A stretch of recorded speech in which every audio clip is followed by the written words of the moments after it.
Hello everyone, कैसे हैं आप सब। आई होप आप बहुत अच्छे होंगे। लास्ट सेशन में हमने डिस्कस किया था कि एक करंट कैरिंग लूप की वजह से किस तरह से मैग्नेटिक डाइपोल आपका डिफर करता है। ठीक है, आज हम बात करेंगे कि अगर एक इलेक्ट्रॉन रिवॉल्व करता है किसी एटम की ऑर्बिट में तो किस तरह से वो एक डाइपोल क्रिएट करता है, मैग्नेटिक डाइपोल क्रिएट करता है, उसका मैग्नीट्यूड क्या होता है। और उन सब चीज़ों के आज हम डिस्कशन को कैरी फॉरवर्ड करते हैं। ठीक है, तो हम लोग बातें करेंगे इलेक्ट्रॉन के बारे में। तो उससे पहले मैं आपको बताना चाहूँ कि हम लोग सीधा सीधा बातें करेंगे सिर्फ और सिर्फ बोर मॉडल।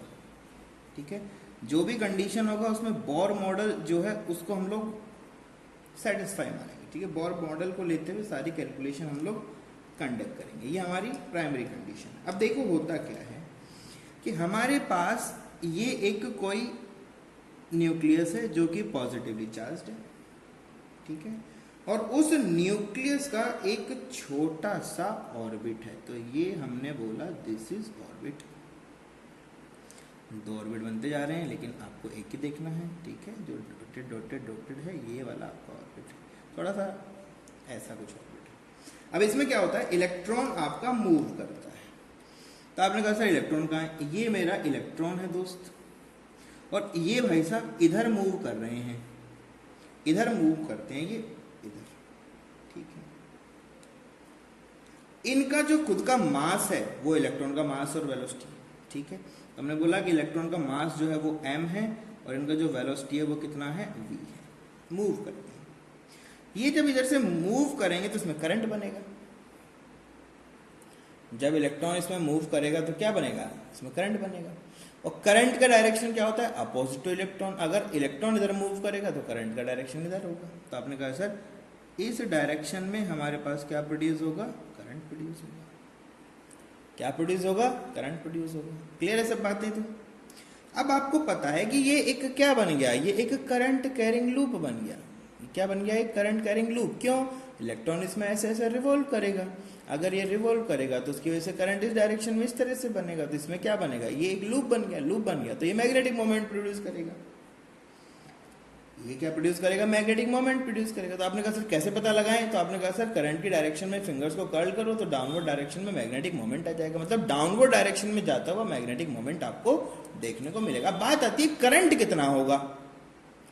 क्वेश्चन सामने आता है कि ये करंट होगा कितना।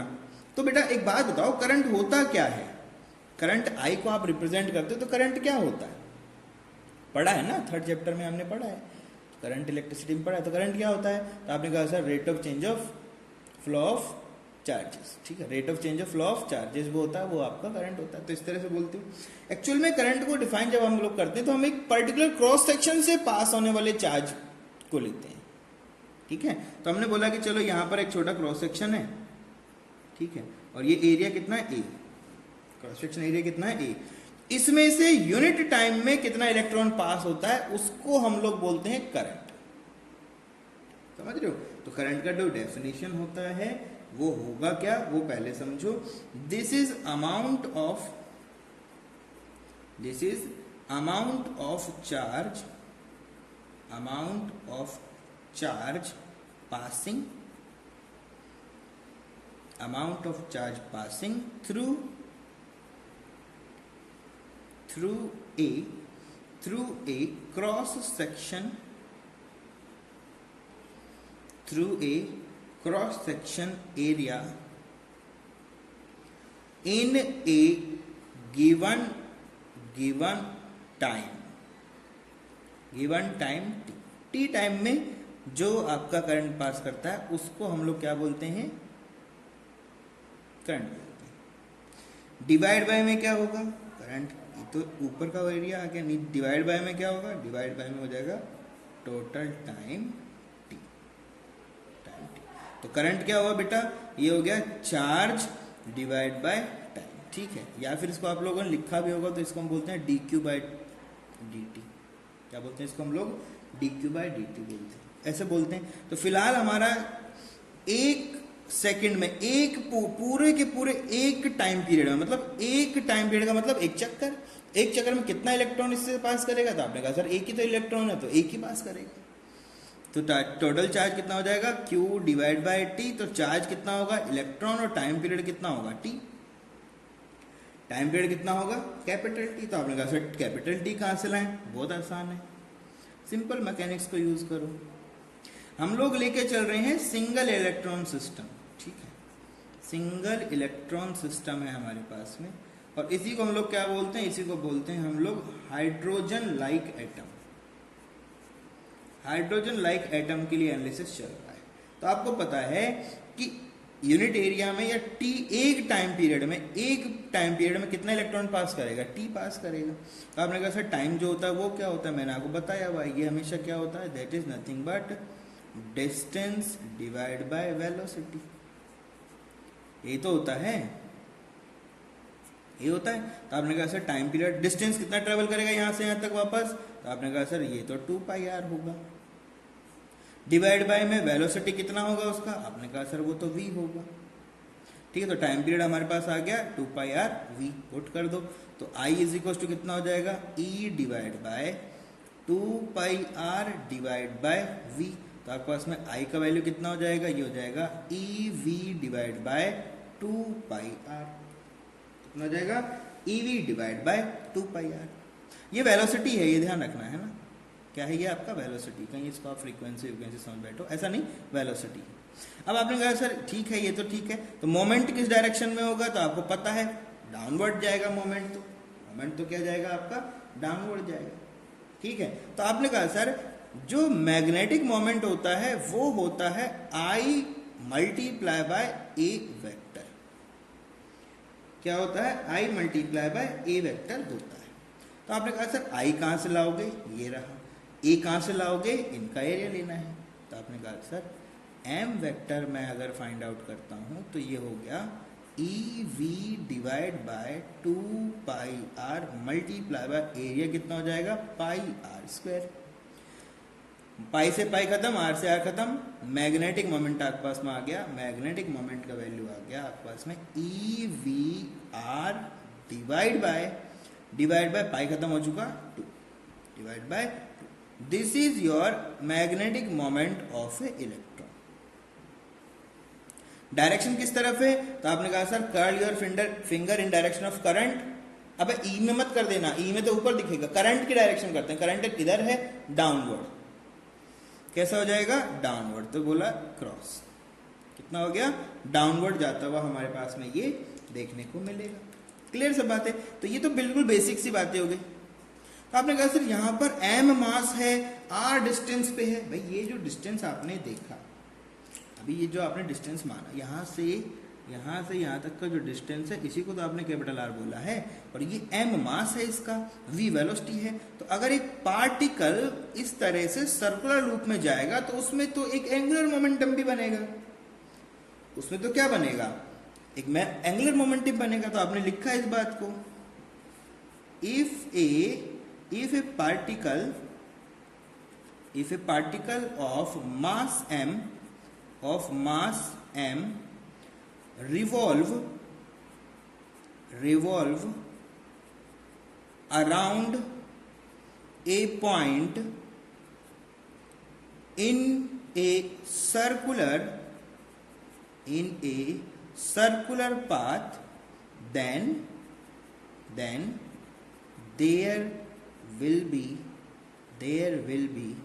a angular momentum। क्या क्या होगा यहां पर, एक एंगुलर मोमेंटम होगा, ये आपको पता चल गया। कितना मोमेंटम होगा अब पता लगाएंगे, चलिए पता लगाते हैं। तो आपने कहा सर एंगुलर मोमेंटम अगर पता लगाना चाहते हैं तो पहले सिस्टम बनाओ, सिस्टम में हमारे पास ये एक ऑर्बिट है, और इस ऑर्बिट का यहां से जो डिस्टेंस मैं लेके चल रहा हूं दैट इज कैपिटल R। ये क्या है आपका कैपिटल R, आपका एक वैल्यू है। और यहां अगर देखा जाए तो एक पार्टिकल है, यहां पर एक पार्टिकल है जिसका मास m है, वेलोसिटी v है, और इसका वेलोसिटी अगर देखा जाए तो this is perpendicular to R, इससे टेंजेंट। तो क्या होगा, आपने कहा सर इसमें तो मोमेंट क्रिएट होगा, ठीक है। तो आपने कहा सर एंगुलर मोमेंटम क्या होता है, एंगुलर मोमेंटम। एंगुलर मोमेंटम को लिखते हैं बेटा हम लोग एल वेक्टर, ठीक है। तो एल वेक्टर होता कितना है, आपने कहा सर ये होता है simple P cross R. P क्या है, P का मतलब है linear momentum multiply by perpendicular distance या आर वेक्टर, ठीक, सिंपल है, बहुत ज़्यादा इसमें आपको टेंशन नहीं लेना है। तो ये सिंपल, तो यहाँ पर ध्यान देंगे, यहाँ पर P वेक्टर क्या है, दैट इज लीनियर मोमेंटम, ये क्या है लीनियर मोमेंटम, R क्या है परपेंडिकुलर डिस्टेंस, ये क्या है आपका परपेंडिकुलर डिस्टेंस, सिंपल सिंपल, ठीक है सिंपल। तो आपने लिखा ये तो सर P इंटू आर होता है, और P क्या होता है, आपने कहा सर P जो होता है वो होता है M इंटू वी। P क्या होता है M into V, M into V होता है मोमेंटम, लीनियर मोमेंटम तो यही होता है। तो आपने कहा सर ये तो इतना होगा, तो बेटा जी तुरंत आपने लिखा एल वेक्टर कितना हो जाएगा एम वी इंटू आर, कितना हो जाएगा एम वी इंटू आर। बात है ये क्रॉस प्रोडक्ट में है, एम इंटू वी क्रॉस क्या है आर है, एम इंटू वी इंटू क्या है आर है, ठीक है। तो यहाँ पर जो प्रोडक्ट था वो कैसा था, क्रॉस था, दो वेक्टर से एक और वेक्टर बन रहा था, तो आपने लिखा ये क्रॉस प्रोडक्ट है sir.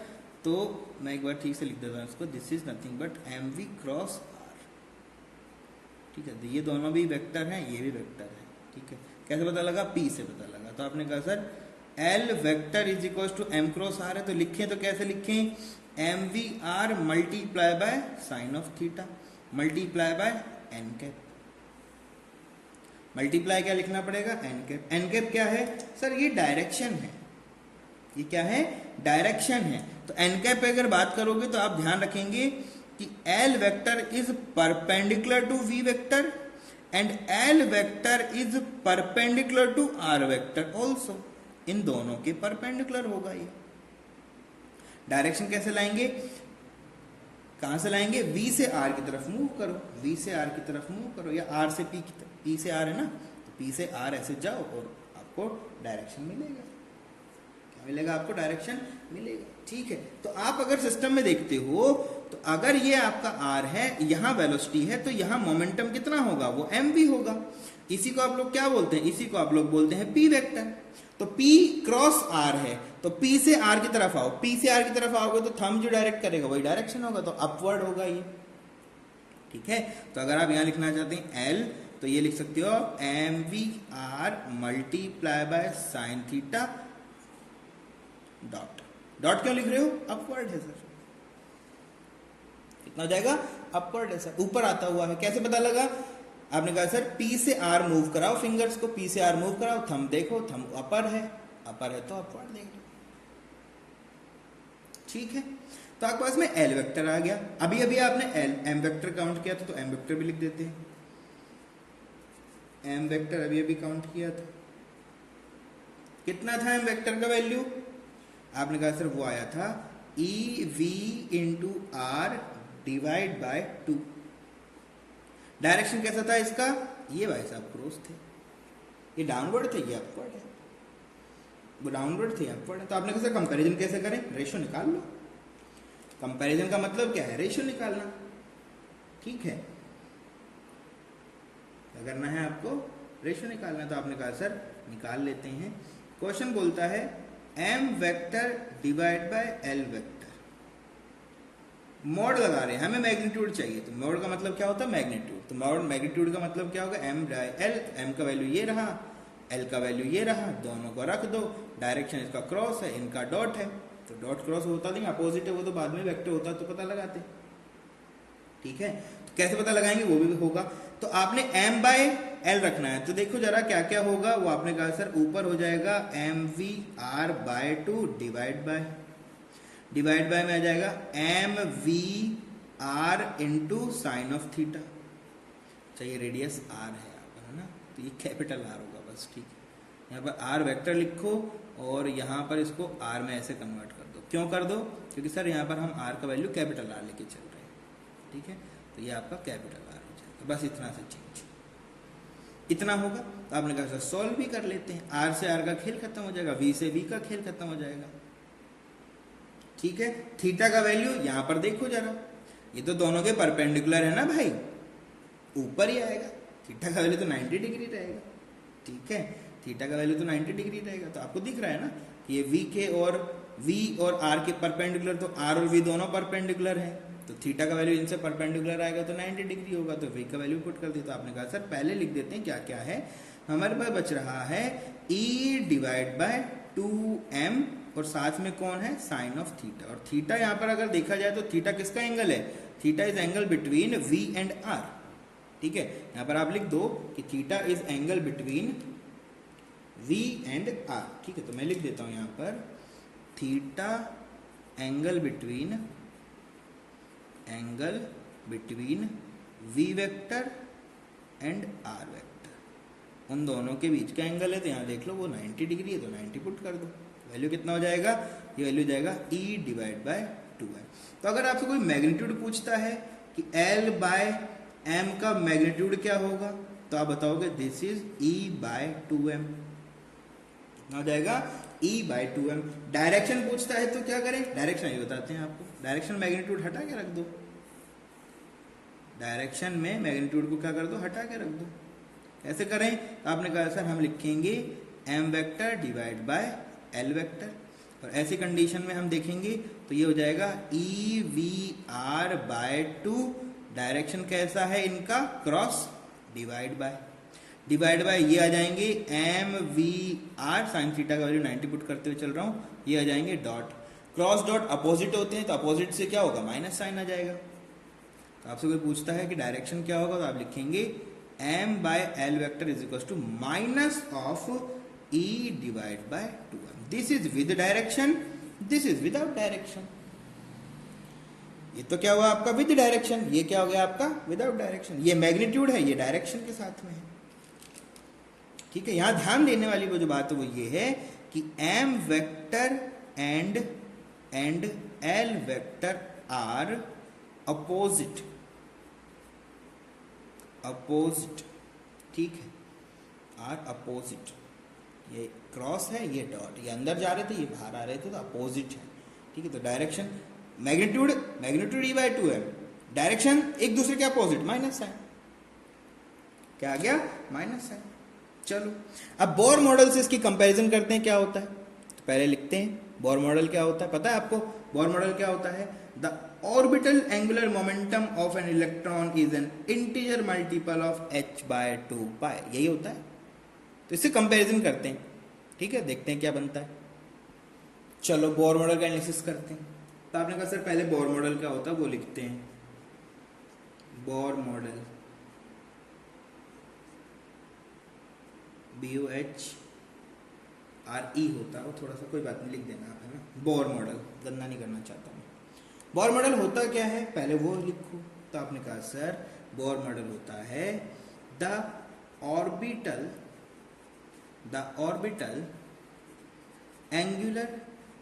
angular momentum of an electron is an integer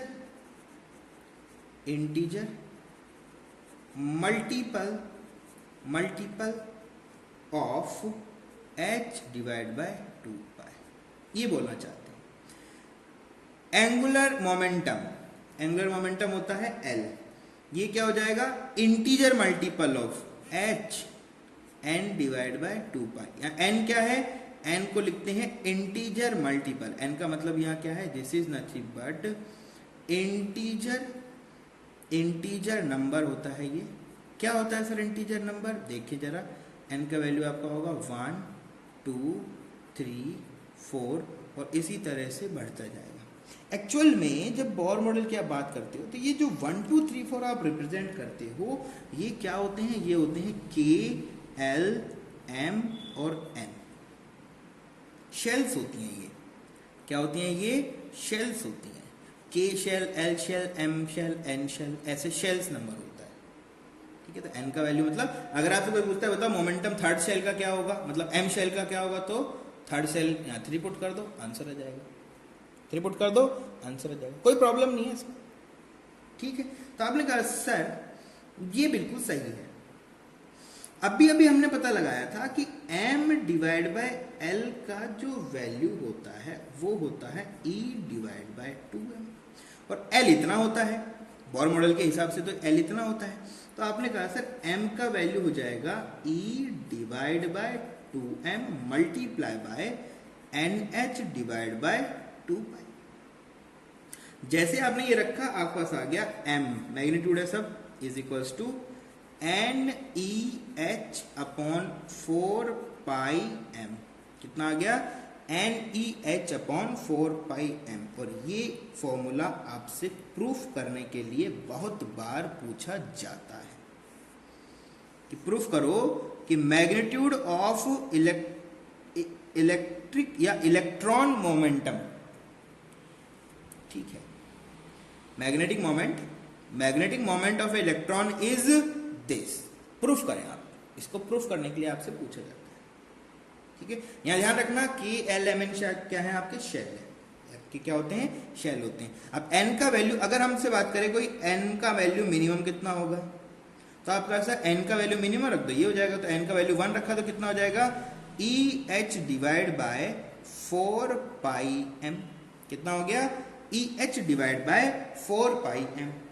और इस मिनिमम वैल्यू को क्या बोलते हैं बेटा, ये भी पूछता है। ये जो मिनिमम आपने भी डिफाइन किया है ना, एम मिनिमम मैग्नीट्यूड में, इसको बोला जाता है, इसको बोलते हैं बोर मैग्नेट्रॉन। बोर मैग्नेट्रॉन, ठीक है। शॉर्ट में कैसे लिखते हैं, बी एम। क्या लिखते हैं, बी एम। इलेक्ट्रॉन की सारी प्रॉपर्टीज आपको पता होना चाहिए, बहुत इंपॉर्टेंट है। वापस से बता रहा हूँ, फर्स्ट चैप्टर में बताई थी। ये होता है आपका 1.6 इंटू 10⁻⁻19 कूलम्स। मास की अगर बात करोगे तो हो जाएगा 9.10 इंटू 10⁻31 kg, ठीक है। और अगर आप बात करोगे H कांस्टेंट, H यहाँ पर बताया, पता है ना आपको H क्या होता है, H यहाँ पर आपका क्या होता है, ठीक है, H पता होना चाहिए आपको। H क्या होता है बेटा, बताओ फटाफट। H आपका होता है प्लांक कांस्टेंट, ठीक है। तो प्लांक कांस्टेंट का वैल्यू कितना होता है, प्लांक कांस्टेंट का वैल्यू होता है 6.62 इंटू 10⁻⁻24 जूल्स इंटू सेकेंड्स। क्या होता है, जूल्स इंटू सेकेंड्स, ठीक है। कितना होता है, जूल्स इंटू सेकेंड्स। तो ये क्या चीज लिखा है, this is nothing but Planck constant. Planck constant का वैल्यू लिखा है। H हमेशा क्या होता है, प्लांक कांस्टेंट होता है, n इंटीजर होता है। तो n का वैल्यू 1 2 3 का मतलब क्या है, शेल का वैल्यू 1 2 3 4। आप जब भी पूछेगा m शेल तो 3 होता है, k से शुरू होता है ये 1 2 3 4 k l m n, है ना। ऐसे जाओगे आगे बढ़ते जाओगे तो चलते चलेगा, ठीक है। तो ये बहुत छोटा सा कंसेप्ट था, बहुत ही छोटा सा कंसेप्ट था। इस पे बहुत अच्छा एक क्वेश्चन पूछा जाता है आपसे, ठीक है। चलो देखते हैं क्वेश्चन क्या पूछता है आपसे, क्या क्वेश्चन होता है वो भी देख लेते हैं। क्वेश्चन हमारे सामने जो आते हैं, बार बार आते रहते हैं। क्वेश्चन आता है, या तो वो आपसे स्फीयर की बात करेगा, या तो डिस्क की बात करेगा, या तो रिंग की बात करेगा। क्वेश्चन ऐसा ही होगा। क्वेश्चन क्या बोलेगा, वो बोलेगा a disc of radius r and mass m, ठीक है। ये आपका रेडियस r और मास m का क्या है, एक डिस्क है, ऐसा बोलेगा वो आपसे, ठीक है। तो बोला जाएगा non conductive a non-conductive disk of radius r mass m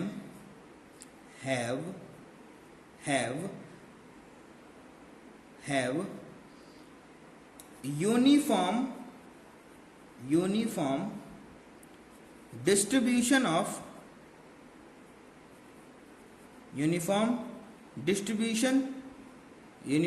distribution of charge over it, उस पे पूरे पे एक यूनिफॉर्म डिस्ट्रीब्यूशन है चार्ज का।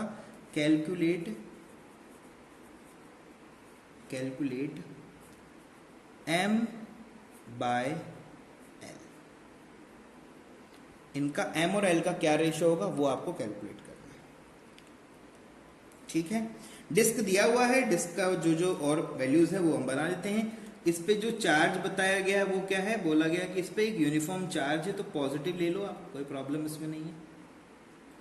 पॉजिटिव चार्ज यूनिफॉर्मली क्या है, इस पे डिस्ट्रीब्यूटेड है। ये इसका सेंटर है, और सेंटर के रेस्पेक्ट में इसको हम क्या कर रहे हैं, रोटेट कर रहे हैं। क्या कर रहे हैं, इसको हम लोग रोटेट कर रहे हैं। तो ये आपकी सेंटर लाइन बनाया हमने, ठीक है, और सेंटर लाइन के रेस्पेक्ट में इसको हमने ओमेगा से क्या कर दिया, ओमेगा से इसको हमने रोटेट कर दिया। ओमेगा से हमने क्या कर दिया, रोटेट कर दिया। क्वेश्चन बोलता है calculate M by L, simple question बोलता है एम बाय एल कैलकुलेट करो। तो बेसिक जहां से हमने डेरिवेशन शुरू किया था वहीं से इसका स्टार्टिंग भी होगा, बीच में नहीं चल सकते आप कहीं, ऐसा नहीं कि कहीं भी आ जाओ सर, नहीं। अब ये जब रोटेट करेगा तो चार्ज रोटेट हो रहा है तो करंट प्रोड्यूस होगा। करंट कितना प्रोड्यूस होगा, तो आपने कहा सर करंट जो होता है वो होता है Q बाय टी। वो चार्ज कितना है, Q है। टाइम पीरियड, टाइम सर जी ये होता है सर जी टोटल डिस्टेंस ट्रेवल करने में लगने वाला समय। तो आपने कहा सर टाइम पीरियड अगर बात किया जाए तो वो होता है सिंपल 2 पाई बाय ओमेगा। अगर ओमेगा से रोटेट हो रहे हो आप तो टाइम पीरियड क्या होता है 2 पाई बाय ओमेगा। तो टी का वैल्यू रख दो, ये हो गया 2 पाई और ओमेगा चल गया ऊपर। तो करंट का वैल्यू आ गया आपके पास में Q omega by 2 pi, current आ गया। अब आपने कहा सर देखो M पता लगाएंगे, तो M क्या होता है बेटा, current multiply by area vector. हमें मैग्नीट्यूड चाहिए, तो आपने कहा सर मैग्नीट्यूड है तो मैग्नीट्यूड रख दो, लो।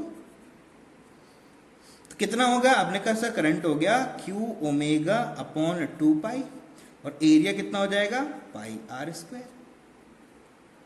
कितना हो जाएगा पाई आर स्क्वायर। सॉल्व कर लो, तो आपने कहा सर सॉल्यूशन से मुझे मिलेगा पाई से पाई का खेल खत्म हो जाएगा। तो क्या बचेगा, Q omega R square divide by 2, this is M। अब बात आती है एल वेक्टर का। एल वेक्टर क्या लिखोगे, आपने कहा सर अभी तो पता लगाया था P मल्टीप्लाई बाय आर होता है वेक्टर फॉर्म में। तो बेटा ये सिर्फ होता है, this is for particles, for particles. अगर कोई पार्टिकल होता है, एक सिंगल पार्टिकल के लिए ये होता है, अदरवाइज तो आपको ध्यान रखना है कि L इज इक्वल टू हमेशा क्या होता है I इंटू ओमेगा। किसके लिए होता है, for continuous, for continuous body. Continuous कोई बॉडी हो तो, ये क्या है डिस्क है, पूरा डिस्क है ना, तो डिस्क के लिए कंटिन्यूस बॉडी हो गया तो I ओमेगा हो जाएगा। फिर तो I ओमेगा हो जाएगा। समझ रहे हो चीज को, नहीं समझ पा रहे, समझ रहे हो ना, तो ऐसे समझना है। तो आपने कहा सर अब एल पता लगाना है, तो एल वेक्टर कितना होगा, तो एल वेक्टर कितना होगा, आपने कहा सर आई किसका चाहिए, डिस्क का। ये क्या चीज लिखा हुआ हमने, डिस्क लिखा है। तो डिस्क का आई क्या होता है, आपको नहीं पता है तो बता देता हूं, ये आपका होता है M R square divide by 2 into omega. हमें एम बाय एल का रेशियो चाहिए, कोई बात नहीं, तो आपने कहा सर लो एम बाय एल, ये रहा रेशियो, रख दो, ऊपर रखो एम का वैल्यू, तो Q omega R square divide by 2 multiply by, इनको उल्टा करके रख दो, इनको सिंपल उल्टा भी ऐसे रख सकते हो ना, डिवाइड में रखते तो उल्टा कर दोगे तो ऊपर कौन आ जाएगा 2 आ जाएगा, डिवाइड बाय 2 डिवाइड बाय में क्या हो जाएगा एम आर स्क्वायर और क्या हो जाएगा ओमेगा। जो कट रहा है काटो, जो बच रहा है बचाओ। तो एम बाय एल का वैल्यू फाइंड आउट कर लो। तो क्या होगा, आर से आर का खेल खत्म, ओमेगा से ओमेगा खत्म, 2 से 2 खत्म, 2 से 2 खत्म। तो क्या बचेगा, Q डिवाइड बाय, कितना होगा Q डिवाइड बाय एम, कितना हो जाएगा Q डिवाइड बाय एम। ऐसे करते हैं, ठीक है। तो this is the value of M by L of a disc, sorry. आपको ध्यान देना है, आई का वैल्यू अगर आप यहाँ डिस्क सोल्व कर रहे होते तो इसका वैल्यू आपका क्या होता एम आर स्क्वायर, ठीक है। फिलहाल हमने क्या सोल्व किया है, सॉरी डिस्क के लिए क्या किया एम आर स्क्वायर बाय 2। अगर ये होता आपका रिंग, तो रिंग में ये वैल्यू होता है एम आर स्क्वायर, ठीक है। ये दोनों चीजें आपको पता होना चाहिए। रिंग के लिए इसका वैल्यू एम आर स्क्वायर होता है और उसके लिए उसका वैल्यू क्या होता है आपका एम आर स्क्वायर बाय 2 होता है। तो ये हमने यूज किए हैं 2 फॉर्मूले, यहाँ पर पुट कर सकते हो। स्फीयर कुछ भी पूछ सकता है, तो स्फीयर के लिए कितना होता है, सॉलिड अगर होगा तो 2/5 एम आर स्क्वायर, और अगर होल होगा तो 2/3 एम आर स्क्वायर, थोड़ा कम होता है, ठीक है। तो ये छोटे छोटे कंसेप्ट है, इसको आप ऐसे सोल्व कर सकते हो, ठीक है। छोटे छोटे कंसेप्ट है, इसको आप इस तरह से क्या कर सकते हो, सॉल्व कर सकते हो। क्लियर सब बात है? बढ़िया। चलो, तो नेक्स्ट सेशन में मिलेंगे नए टॉपिक के साथ में, ठीक है। हम लोग नेक्स्ट सेशन में डिस्कस करेंगे torque on A current carrying loop. Current carrying loop पे किस तरह से करंट वेरिफिकेशन करते हैं वो सब पता लगाएंगे। तो तब तक के लिए stay safe, stay blessed, thank you very much.